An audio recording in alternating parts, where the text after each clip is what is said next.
안녕하세요. 권경입니다. 아, 이 포인터. 이게 언제 끝날지는 모르겠지만 어제 어떤 분을 만났는데 오랜만에 만난 저한테 되게 이뻐졌다고 그래서 "나 살쪄서 그래." 그랬더니 살 빼지 말라고 그러더라고요. 근데 마스크를 써서 이뻐진 모습을 못 보여줘서 참 안타깝습니다. 내가 제가 오늘 가져온 주제도 헬시 에이징입니다. 항산화죠, 항산화. 항산화하면은 우리 몸이 산화되는 거를 예방해 주는 거, 반대하는 거니까 한번 제품들이 어떤 것들이 있는지, 그리고 우리가 어떤 제품을 선택해서 섭취를 해야 되는지 한번 알아보겠습니다. 이 그림에 보면 이 모습이 탄탄하고 이쁘죠. 근데 이거 이렇게 점점 가는 노화를 우리는 연륜과 그 에이징 하는 거를 막을 수가 없잖아요. 그런데 얼만간이라도 뭔가 그 의료의 힘을 빌리지 않고 우리가 건강하게 살 수 있는 그런 모습들이 있으니까 한번 알아보겠습니다.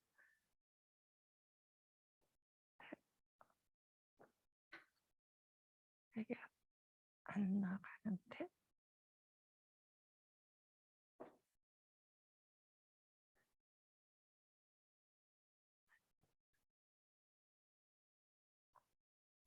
이걸로 해야 돼? 이게 안 먹히.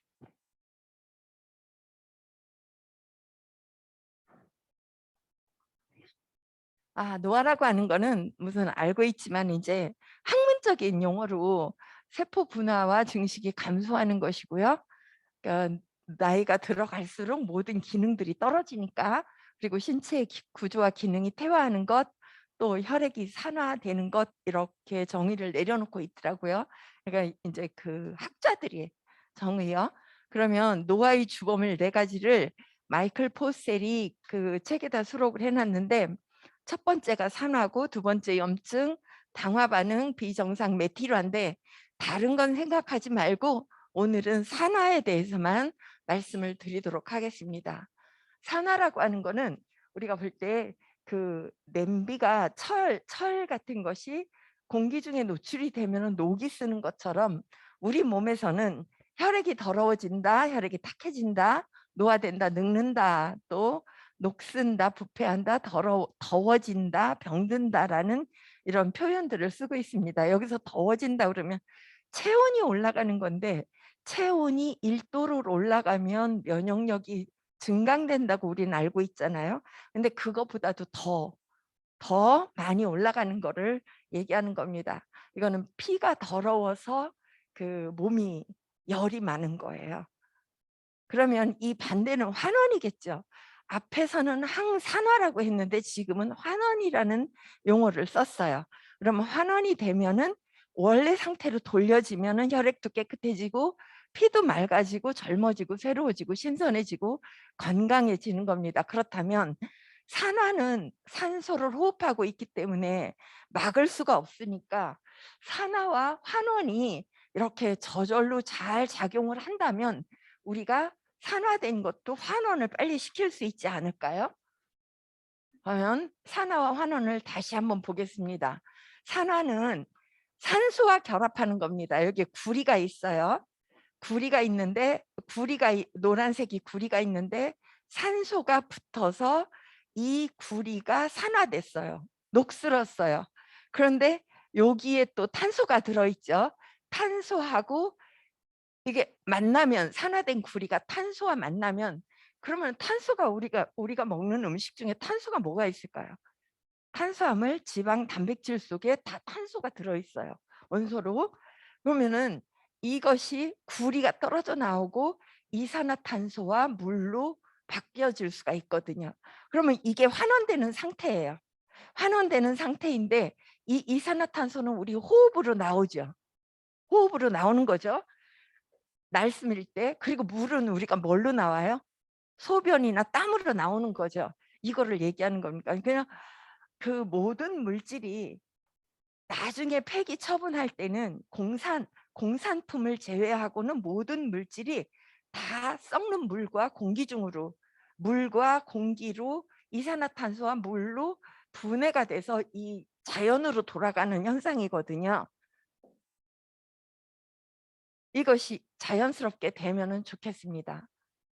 그러면은 여기에서는 이 앞에서는 항산화제를 먹으면 산화되는 거를 조금은 예방할 수 있고, 여기에서는 환원 물질을 우리가 몸속에 많이 있다면은 이거 하는데 이렇게 변화되는데 우리 몸이 더 빨리 노화되는 거를 예방할 수 있는 이 예방 차원이 두 가지가 있는 거예요.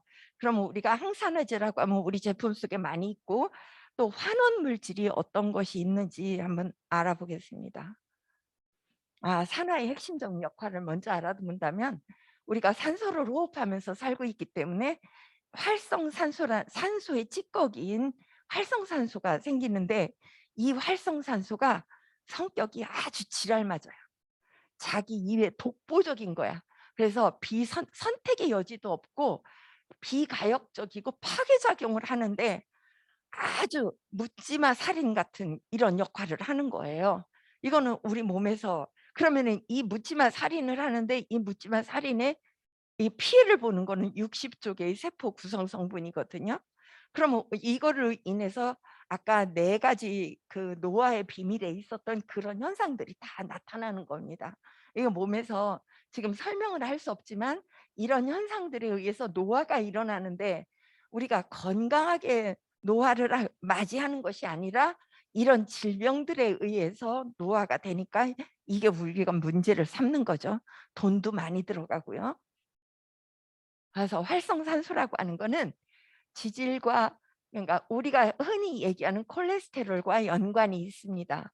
활성산소의 이론은 여기 우리가 탄수화물, 지방, 단백질의 이 원소가 구성 성분이 이렇게 돼 있어요. 여기 산소가 하면은 신진대사를 통해서 힘을 발휘하는 거죠. 에너지를 발생시키면서 세포도 독재를 해서 생성을 시키는데, 그 찌꺼기들은 이산화탄소하고 물로 증발이 돼 버리는 거거든요. 자연으로 돌아가는 거거든요, 앞에서 얘기한 것처럼. 그런데 이 활성산소 중에서 75%는 아무 문제가 없답니다, 우리 몸에. 근데 25%는 그 유해산소로서 우리 몸에서 작용을 하는데, 이 25% 중에서 20%는 SOD 물질이 그 어려운 것 같은데요. 슈퍼옥시드라는 그 활성산소의 종류가 있습니다. 그러니까 이 슈퍼옥시드라는 아주 강력한 활성산소를 디스하는 거야. 그래, 디스뮤타제라고 하는 거예요. SOD 물질이. 이게 그 의학 용어라서 되게 어렵다고만 생각하셨는데 사실은 어렵지 않습니다. 그리고 카타라제는 뭐예요? 우리는 정신적인 거를 정화시키는 걸 카타르시스 한다 그러죠? 우리 몸의 물질을 카타라제, 정화시키는 거예요. 카타라제로 이렇게 생각하시면 돼요. 그러니까 20%는 자체가 해결이 되는데, 5%는 정상 노화의 동력이 되는가.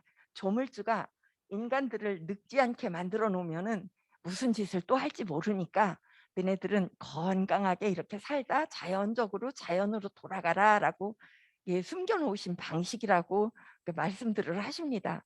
그런데 이 30세 이후가 되면 언제든지 혈관 손상 가능성이 있습니다. 이게 활성산소가 그 앞에서 말씀드렸죠. 성격이 지랄맞은 묻지마 살인범이라고. 그것이 내 세포의 구성 성분을 공격을 하는데, 그것들이 어디 있어요? 대부분 혈액 속에 있잖아요. 혈액 속에. 그러니까 혈액이 그 통로인 혈관 세포를 손상시키는 거예요. 여기서 염증도 생기는 거고요. 그러면은 우리가 이 음식을 먹을 때 이런 식으로 균형을 맞춰서 적절하게 적합하게 규칙적으로 먹어야지만 내 신진대사가 저절로 생기면서 이런 것들이 자체 해결하는 데 문제가 없고, 결국에는 이렇게 자연적으로 노화가 되어 간다는 이론입니다. 그래서 활성산소의 종류는 말씀드렸지만 이렇게 대표적인 3가지가 있어요. 대표적인 3가지가 있는데, 이게 슈퍼 옥시드 디스뮤타제라고 하는 물질이 요거에 대한 거고요. 싱글레드 옥시젠은 태양에서 오는 그런 활성산소고요. 사실 문제가 되는 게 OH기입니다. 얘는 몸속에서 제어할 방도가 없어요. 제어할 방도가 없어요. OH기는.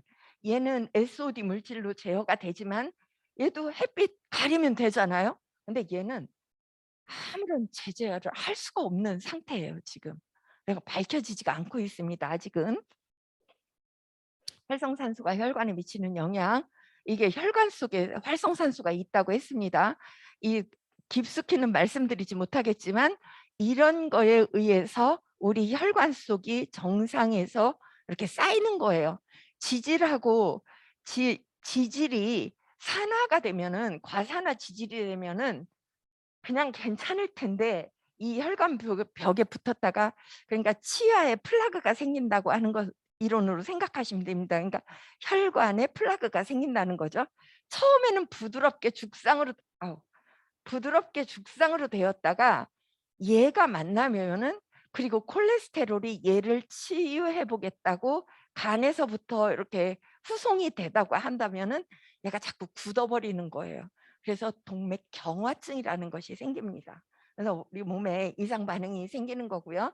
활성산소가 그러면은 뇌세포에 미치는 영향은 어떤 건가? 우리가 가장 두렵게 여기는 것이 치매 현상입니다. 젊은 사람들도 오고 있는데 이 치매의 원인은 이게 별세포의 부작용, 여러 가지가 있지만 별세포의 부작용이라고 이미 밝혀지고 있습니다. 그래서 이 별세포는 정상적일 때는 독성 물질을 청소해 주는데 과도하게 되면은 슈퍼옥시드, 요게 슈퍼옥시드 라디칼이라고 해서 활성산소에 아주 독성을 가지고 있는 이 활성산소로 만들어지고 있습니다. 그래서 뇌세포를 손상시키고 있는 거죠. 그래서 혈관성 치매와 대사성 치매로 하고 있는데, 혈관성 치매에서는 그 혈관에서 하고 있는 영양 공급과 산소 공급을 못하게 하는 거죠. 왜? 좁아지니까. 그러면은 좁아져서 심장하고 온 몸이 신진대사가 일어날 때 어떻게 되겠어요? 터지거나 굳어지는 두 가지 현상으로 나타나겠죠. 그럼 터지면은 뇌출혈이 되는 거고, 굳어지면 어떻게 뇌경색이 되는 거거든요.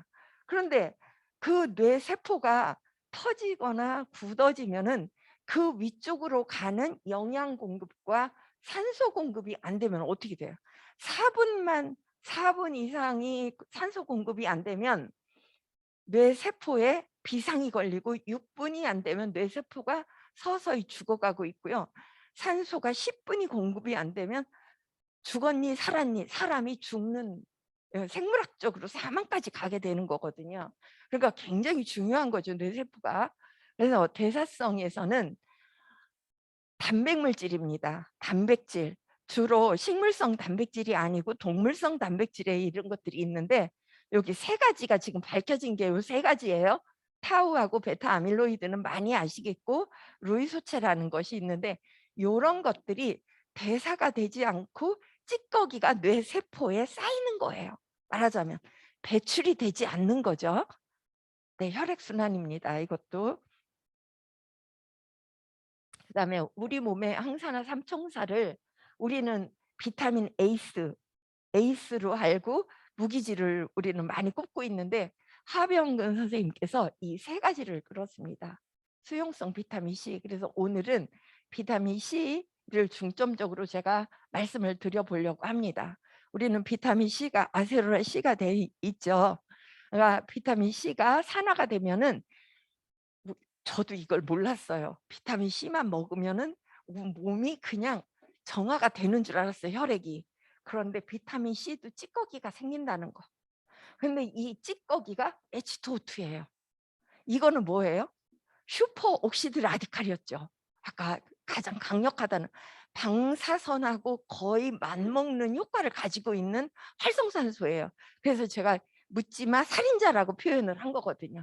이게 생겨. 그러면 좋게 먹으려고 했는데, 항산화제를 먹었는데 찌꺼기가 내 몸을 오히려 더 치고 있는 현상이 되는 거죠. 그러면 이 H2O2를 빨리 환원을 시키든가, 아니면 밖으로 내보내야 되잖아요. 그죠? 우리가 지금까지 배워온 결과를 보면은. 그런데 요 H2O2를 환원시키는 게 글루타치온이래요. 글루타치온, 이거 기억하고 계세요? 글루타치온 조금 어렵기는 하지만 이 글루타치온은 손상된 신체를 수리하는 물질이고요. 활성산소를 없애고 세포 기능을 원활히 하는 물질이고요. 엔진 오일의 역할을 한답니다. 요 글루타치온, 이게 간에서 많이 필요한 물질입니다.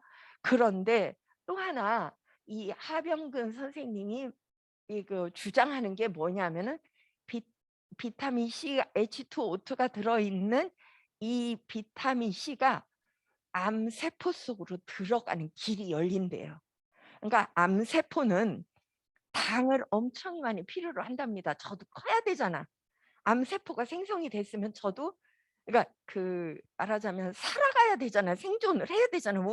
우리가 생각할 때는 몹쓸 놈이지만 그 암세포 자체로 볼 때는 생존해야 되잖아요. 그럼 당을 많이 끌어들인답니다. 이게 포도당이죠, 이게. 근데 포도당을 끌어들일 때 그 암세포 속으로 당이 들어가는 길이 열린대요. 암세포 속으로 이렇게 들어가는 길이 열리는데 그 세포 속으로 얘가 들어간대. 이 과산화수소가 암세포 속으로 들어가서 암세포를 터트리는데 같이 죽는데요. 그러면 세 가지 방법이 있죠. 비타민 C로 요거 해서 암세포 속으로, 왜냐하면 하루에도 암세포가 엄청나게 많이 발생되고 있는데 이거를 몸속에서 활성되거나 환원시키거나 한다면은 우리 몸에 암세포를 잡을 수 있는 길이 있는 거죠. 비타민, 그러니까 항산화제가 비타민 A가 에이스라고 지용성이 있다고 에이스가 있습니다. 이건 에이스에서는 비타민 A는 어떤 역할을 하느냐면 여기 카로틴 플러스에도 베타카로틴이 있고 여기 눈에도 베타카로틴이 있고 여기 BDH 블렌드에도 베타카로틴이 있어요. 우리가 비타민 A는 야맹증을 예방하는 것처럼 했지만 그 위에 우리 피부와 점막을 유지하거나 상피세포를 제가 지난번에 강의를 말씀드릴 때 지난번에 할 때 상피세포는 세포의 맨 위에 있는 세포라고 말씀드렸어요. 맨 위에 있는 세포를 생성시키는 거야. 그러니까 점막세포 같은 거를 새살이 솔솔 돋게 만드는 거예요, 이게. 그러니까 눈만 생각하지 마시고 드시면은 내가 모르는 내 생각이 미치지 못하는 곳까지 이게 항산화 역할을 하는 거죠. 세포가 새로이 생성되면서 항산화 역할을 하는 거예요, 자체적으로. 그래요. 그리고 비타민 E를 에이스에서 또 비타민 E가 있습니다. E는 이게 설명이 길어지는데 우리 몸에 이런 현상이 있을 때 활성산소가 세포를 공격할 때 비타민 E가 세포를 감싸주는 역할, 보호하는 역할을 해요. 이렇게 항산화제 역할을 합니다. 그러면 한번 보세요. 여기도 들어있어요. 여기도 파셀레늄 E에도 들어있어요. 오메가3에도 들어있어요. 오메가3는 비타민 E가 산화를 방지하기 위해서 들어있지만 이게 갈리와 파셀레늄 E는 얘네들이 들어가서 우리 몸에 들어가서 대사작용을 할 때 보호해주는 역할을 하는 거죠. 비타민 E가. 이렇게 보호해주는 역할로 항산화제 역할을 한다는 거 아시면 되겠습니다. 비타민 E. 그다음에 지방이 과산화지질, 지방이 이거는 가장 쉬운 예가 들기름이 산패되는 거 생각하시면 되고요. 우리가 땅콩이나 이런 것도 오래 두었다가 오랜만에 이렇게 맡아보면은 찌든 냄새가 있는 거죠. 이게 기름이 산패됐다고 생각하시면 되고요. 지방의 흡수 과정은 그러니까 우리가 이게 미팅 장소에서 할 때 좀 의문점이 있는 것들이 있고 아니면 그 의문에 대한 해결점도 찾고 이렇게 하면서 공부를 하고 있는데 지방은 흡수 과정이 두 군데입니다. 다른 영양제는 다 소장에서 흡수하는 걸로 알고 계시죠? 근데 얘는 소장에서 흡수는 하고 있지만 관이 달라요. 림프관이라고 하는 암죽관이 있고 모세혈관에서도 갑니다.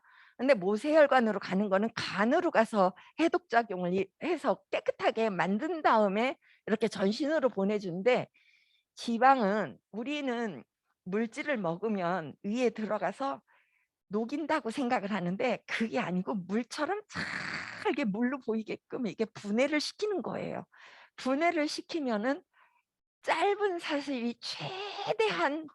최대한 분해를 시켰을 때 짧은 사슬 지방으로 되는 형태가 있고 긴 사슬 지방으로 되는 형태가 있습니다. 두 가지 형태로. 근데 이 소장에서 모세혈관 속으로는 긴 사슬이 못 들어가요. 얘가 입자가 커서. 그러면 입자가 큰 거를 그냥 내버릴 수가 없으니까 암죽관, 림프관을 통해서 노란 거를 통해서 이렇게 들어가는 거예요. 근데 얘는 들어가는 게 그 비장이라든가 흉선에 들어가서 균을 제거하고 심장으로 가서 전신으로 갑니다. 이게 문제예요, 이게. 근데 이거는 동물성 기름에 많이 들어 있고요. 이 모세혈관으로 들어가는 짧은 사슬 지방으로 잘게 분해가 되는 거는 식물성 속에 들어가 있는 거예요. 그래서 이게 항상 문제가 돼서 심장 기능에 그 경화증도 일으키고 지방도 많이 쌓이게 하는 그런 주범이 되는 겁니다. 자세 요 정도만 하고 넘어가겠습니다. 비타민 C는 어떤 역할을 하느냐? 항산화제 역할을 한다는 거 우리 다 아시죠? 보소 효소로도 작용을 합니다. 이런 것들. 그런데 이 하병근 선생님이 항암 작용을 한다는 거를 10년, 20년 동안 연구를 하셨어요. 그래서 이분이, 제가 이 책을 읽고 이분의 책을 읽고 이분을 만나고 싶다는 욕구가 너무 강하게 일었는데, 이분 돌아가셨어. 50대밖에 안 됐는데. 그래서 남겨진 분들이 이분의 업적을 기리기 위해서 홈페이지를 운영하고 계십니다. 책도 내고. 어떻게 하느냐, 앞에서 말씀드린 것처럼 우리 몸에서 비타민 C를 먹었을 때 글루코스 글루타치온, 이 글루타치온하고 포도당 길이 열려서 암세포 속으로 들어가서 같이 이거를 터뜨리는 이런 작용을 하기 때문에 비타민 C를 엄청히 먹어야 된대요. 이분이 얘기하는 거는 그 서울대에서 연구하신 이왕재 교수님이 연구하는 것 그거보다도 더 많이 요구를 하세요. 그런데 이분은 그 말씀하시는 것이 천연을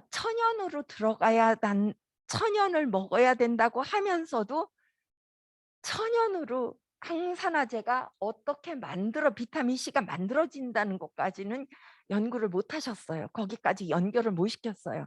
그러니까 우리는 이 리독스 이론을 배우면서 비타민 C가 이렇게 좋으니까 우리는 이 측면도 배우고 있는 거잖아요. 이걸 활용하면은 이뻐지거나 또 젊어지거나 누구한테 보여도 좋은 제품으로 저렇게 건강하게 살고 있구나를 내보일 수 있다는 거죠. 넘어가겠습니다. 음식과 물 통한 항산화제 섭취하는 것, 이 물 속에 이게 무기질이 많다는 거 아시죠? 무기질이 많다는 거. 근데 이 무기질이 아연이나 셀레늄이나 이게 뭐야, 에모가. 아무튼 이런 것들을 우리가 몰리브덴을 우리가 실질적으로 이렇게 그 못에 있는 녹을 이렇게 먹는다고 생각하면은 그것이 내 몸에 들어가면 독이 되잖아요. 그런데 독이 되는데 식물이 흡수해서 식물 속에서 자기네들이 작용을 해서 우리가 인간이 먹는 거는 이게 유용하다는 거죠. 근데 물속에 있는 것도 다 걸러진 거기 때문에 괜찮다는 거죠. 그러니까 물을 잘 드셔야 돼요. 물속에 아연 많습니다. 성장을 시키고 싶은 어린아이들이 있다면 물 잘 드시게 하면 되겠고요. 그러니까 파셀레늄 2에 셀레늄, 강력한 항산화제인데 앞에서 제가 글루타치온 기억하라고 그랬죠. 이 파셀레늄 2에서 이 셀레늄 2가 글루타치온 재생 효과가 있답니다. 그러니까 우리가 알지 못하는 곳에서 우리는 그냥 이야기하고 파트너 만나고 소비자 만나서 상담하고 깔깔거리고 슬퍼하고 있을 때 얘네들이 우리 몸속에 들어가서 이런 작용을 하고 있다는 거예요. 그럼 우리는 잘 먹어주기만 하면 되는 거잖아. 잘 만들어져 있는 거니까. 그리고 코엔자임 Q10, 우리 그 세포 속의 염색체에는 끝에 요런 텔로미어가 있습니다. 근데 요게 상당히 길어요. 요게 노화시계라고 하는데 이게 상당히 길어요. 근데 요 끝부분이 나이가 들수록 자꾸 짧아져요. 짧아지니까 CoQ10은 원래 우리 몸속에서 생성되고 있었어요. 중요하니까. 생성되고 있었는데 나이가 들면서 이 생성되고 있는 게 자꾸 절감이 되는 거야. 반감이 되는 거야. 그러니까 밖에서부터 우리가 섭취해 줘야 되는 거예요. 그래서 CoQ10 이렇게 되어 있고요. 항산화 성분에는 처음에 제가 그림에서 보여드렸던 것처럼 노화가 시작되기 전에 음식으로 충족되는 현상, 또 환경 오염으로 음식 속의 영양소 부족으로 이게 부족하다는 거, 검증된 기준 권장량이 현실적으로 감당할 수 있는 수준이 아니라는 거. 그러니까 우리는 보조식품을 반드시 먹어야지만 할 수가 있지.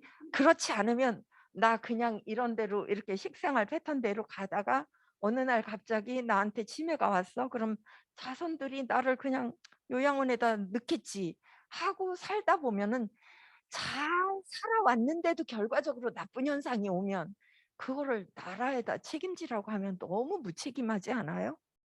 너무 무책임한 거잖아요. 잘못 살아왔고, 자기가 잘못 살아서 아기가 자기가 먹고 싶은 대로 먹고 아기 생각하지 않아서 아기가 기능 이상이 왔어. 그럼 그걸 왜 나라에다 책임을 져? 아, 이렇게 안 됐구나. 이렇게 하면은 내가 안 되는구나 하고 둘째 낳을 때는 건강한 아기를 낳아야지. 근데 대부분 보면은 첫째가 이상이 있으면 둘째도 이상이 있더라고요. 그건 자기 생각을 못 하는 거야. 내가 먹는 게 나를 만든다고 하는 이런 생각을 못 하는 것 같아요. 결론적으로 저는 항산화제를 섭취해야 된다는 결론이죠. 근데 항산화제를 섭취할 때 그 레스터 페커라는 분이 항산화 네트워크를 감안하라고 하는 표현을 해 놓으셨더라고요. 항산화도 어떻게 해요? 네트워크, 서로. 이게 블록체인이야. 서로 역할을 해주는 거예요. 서로 역할. 이렇게 해서 섭취를 해야지만, 여러 가지, 한 가지만 섭취하는 게 아니고 여러 가지를 같이 섭취하라는 거죠. 그래서 항산화는 아무리 좋은 항산화도 독소가 배출되니까 다시 항산화 성분으로 재생하든지 아니면 무기질을 통해서 바깥으로 배출하든지 SOD 물질 이용해서 바깥으로 배출하든지 이런 현상을 우리가 만들어야 돼요. 의지적으로라도. 예를 들어서 비타민 E는 자기가 쓰이고 나서 독성을 배출하는데 얘는 비타민 C가 없어진대요. 비타민 E 독성은요. 그런데 여기 비타민 C는 글루타치온이 다시 항산화 성분으로 재생시킨다고 앞에서 말씀드렸죠. 2000년에는 모든 인류에게 건강을이라는, 제가 지난번에도 말씀드렸어요. 소련의 알마타이라고 하는 곳에서 이 세계보건기구에서 회업일을 하면서 이 슬로건을 내놨어요. 73년도에. 근데 2000년 돼가지고 우리 건강한가요? 73년도보다 더 아픈 사람이 많아요. 근데 이제 죄송한 말씀이지만 여기에 뱀이 들어 있습니다. 이게 그 WHO의 그 상징입니다. 요거는 올리브 잎이고 평화의 상징을 나타내는 거고, 이 뱀은 치유의 신이, 이 뱀이 옛날에 숲속에서 가다 보면은 약초를 잘 찾는데요. 이 뱀이 약초를 잘 찾아서 항상 치유의 신 아스클레피오스가 자기 발밑에다가 뱀을 데리고 다녔어요. 치유의 신을 한다고. 그래서 이렇게 해놨는데 사실 종교적으로 볼 때는 얘는 환영받지 못하는 아이거든요. 그러다 보면 앞으로는 더 아픈 사람이 많아지지 않을까라는 그런 생각이 듭니다. 그래서 암사모에게 평생 건강을이라는 슬로건을 가지시고 건강 이쁘게 잘 건강하게 노화를 맞이하셨으면 좋겠습니다. 저는 여기서 마치겠습니다.